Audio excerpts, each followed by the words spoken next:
Conference, 2014 has been a year when many have tried to divide us. Politicians desperate to tear us from Europe, and nationalists wanting to rip up a 300-year-old union. It's been the rise of us versus them.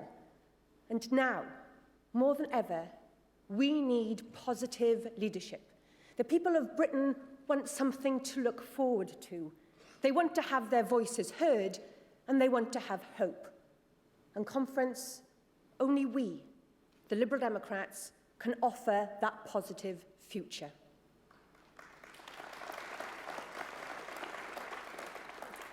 We're now just 7 months away from the general election, and as Vice Chair of the party's campaign, I've been working alongside Paddy. Now, Paddy is a man who has always recognised the power of hope, and his passion for the campaign has been infectious, and working alongside him has reminded me of the journey that our great party has been on.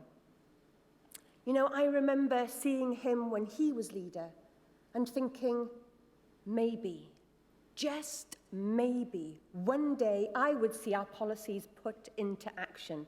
And that time came. After 80 years in the political wilderness, at a time where our economy was near collapse, we were given the chance to show what we were made of.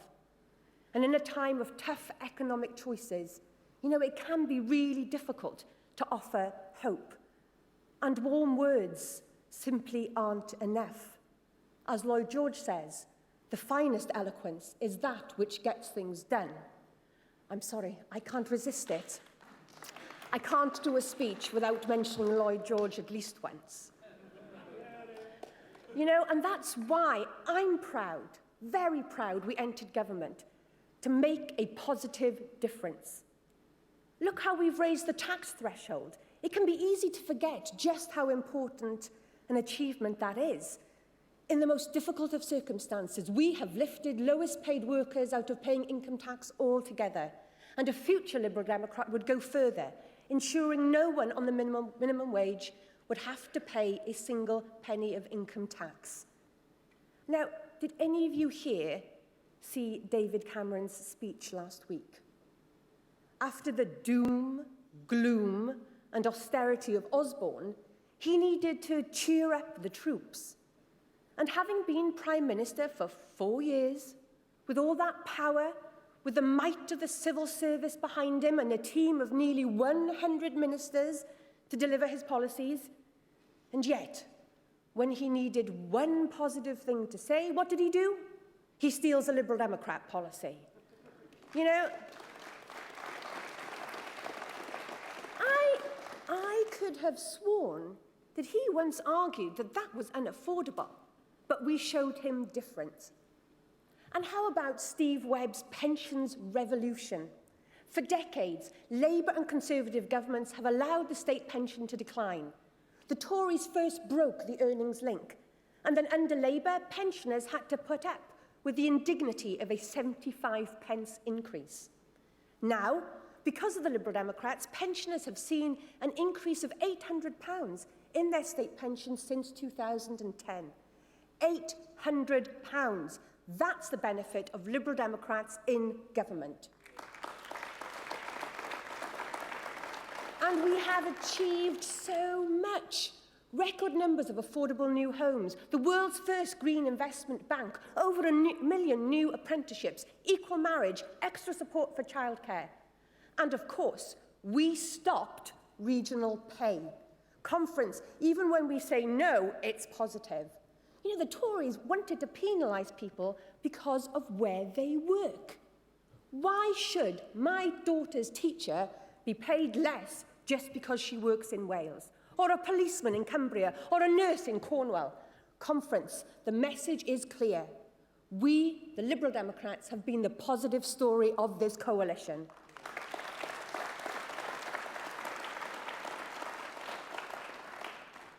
Now, across the UK, many of our young people struggle to find work. Yet, last week, David Cameron announced that 18 to 21-year-olds would be prevented from claiming benefit under a future Tory government. They will no longer have the same rights as every other adult in our society. Because Tories think that scrapping benefits for young people solves the problem of youth unemployment.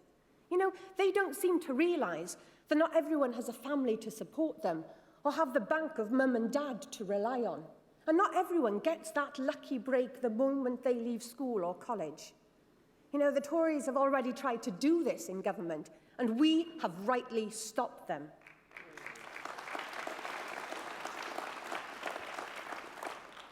You know, Conference, this continues in the Tory tradition of dog whistle politics, portraying those receiving support as feckless or unworthy, rich versus poor, workers versus shirkers, young versus old.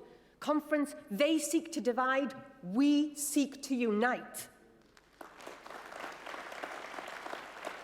And Nick Clegg has promised that young people would get a 66% discount in England on travel after the next election, enabling young people to access education, training and work.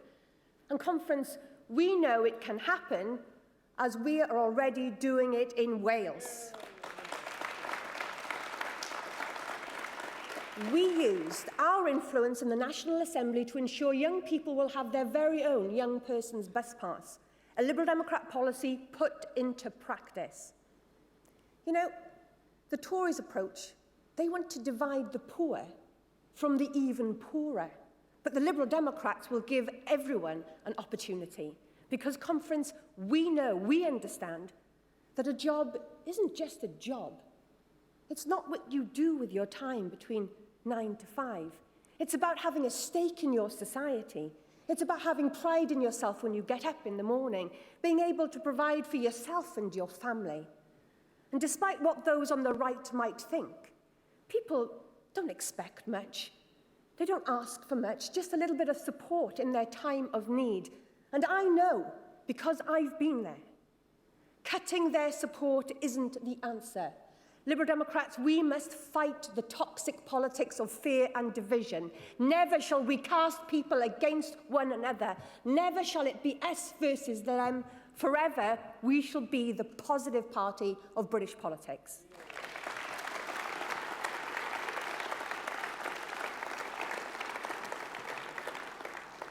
Now, friends, like all parties in government, we've taken our knocks.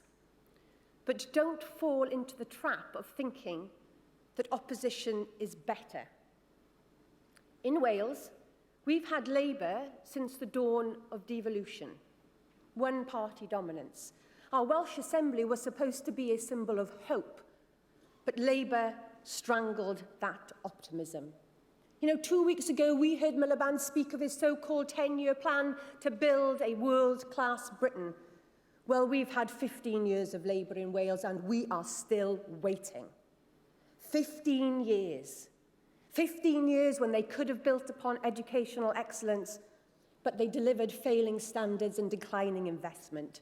15 years when we could have driven up standards in our NHS and improved patient care, but they delivered the longest waiting lists in the United Kingdom. 15 years when they could have promoted our brand and supported our businesses, but instead they squandered billions of pounds of European investment. It breaks my heart. Wales, making the headlines for all the wrong reasons. You know, we are so much better than that. We are a proud nation, one that used to punch above our weight, and I believe we can do that again. But Labour's poverty of ambition continues to hold my country back. They have wasted the opportunity the National Assembly gave us. Conference, yes, being in government is hard. But trust me, sitting back from afar while other parties wreck all you hold dear, now that is much worse.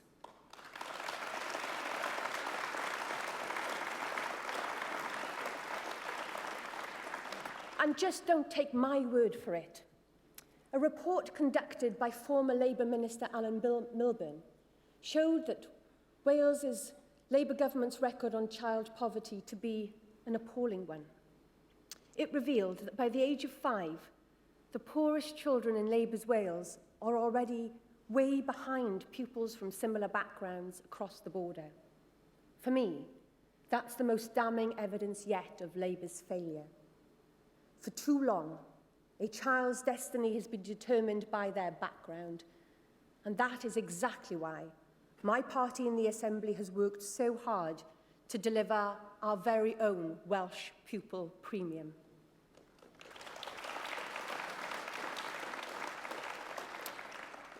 In budget negotiations led by my colleague Peter Black, we have consistently used our influence for the benefit of the poorest. In 2011, the Welsh Liberal Democrats delivered a deal worth £450 per pupil on free school meals. In 2013, we more than doubled it. And only last week, I'm delighted to say that once again, the Welsh Liberal Democrats delivered a deal worth over £1,000 per pupil on free school meals. In Westminster, Nick Clegg dragged the Tories into making this policy a reality. And in Cardiff, we forced the Labour Party to do likewise. Despite being the smallest group in the Assembly, we're making a big difference for school children in Wales. Yes, budgets are tight. Yes, times are hard.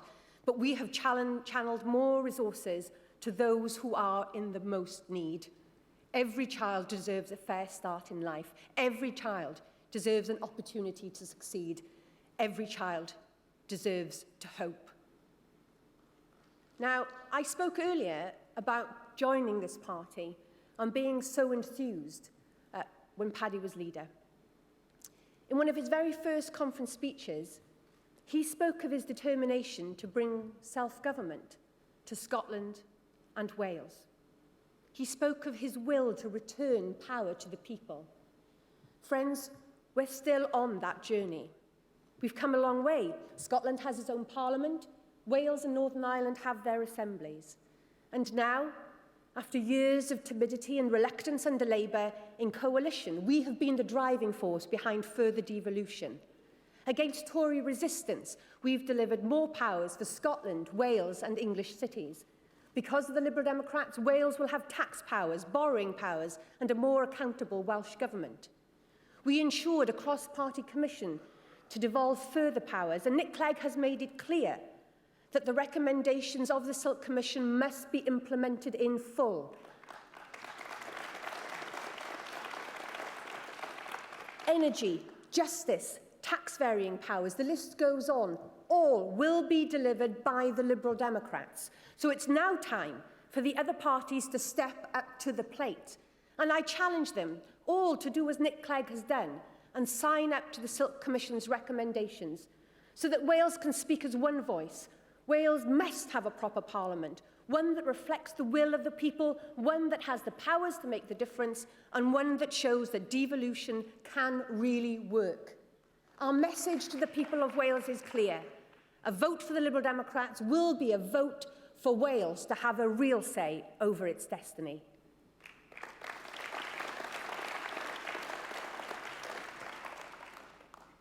Now, I am delighted that the people of Scotland chose to stay with us. Yet this argument isn't settled. It's merely postponed.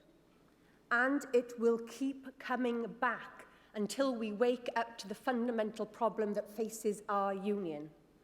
Over 1.5 million people voted yes. Here, in this fabulous city, the majority of people voted for an independent Scotland. And that saddens me beyond belief. From my vantage point in Wales, it didn't seem to me that every person who voted yes wanted to leave the union no matter what. Instead, I think many felt helpless, powerless, and devoid of hope, their voices falling on the deaf ears of a remote political class. And I believe that complacency in Westminster allowed the nationalists to thrive in Scotland. It handed them the devolution agenda. The separatists wanted to divide our country and carve it up, and we almost let them do it. During the Better Together campaign, all the party leaders stressed the importance of the union. And now we need to renew, reinvigorate and reform that union. The current approach of relieving the pressure wherever the constitutional shoe rubs the most is simply not good enough. It's not good enough to only talk about Scottish devolution under the rise of Scottish nationalism. And it's not good enough just to talk about English votes for English laws under the threat of English nationalism. I say candidly, Conference, if that approach continues, then don't be surprised if the Welsh conclude that it's only by voting nationalist that things will change. The Liberal Democrats must never let that happen.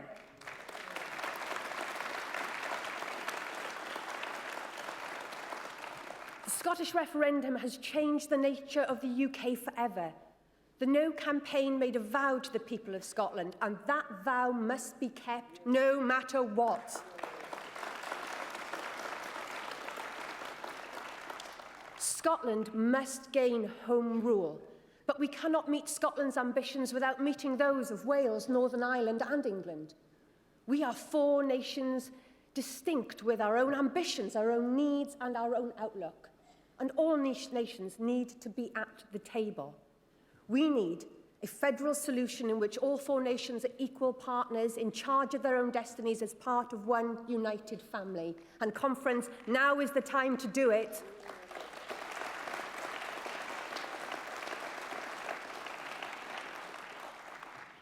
Isn't it incredible to hear people like Gordon Brown talk about their desire for home rule? Home rule?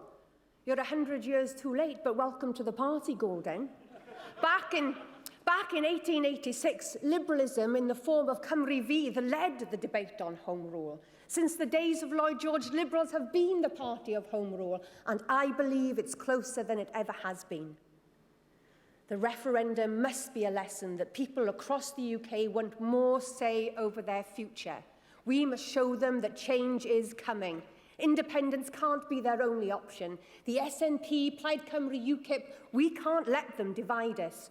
Conference devolving power, it's in our DNA. It's what we do. And the Liberal Democrats must now take the devolution agenda back.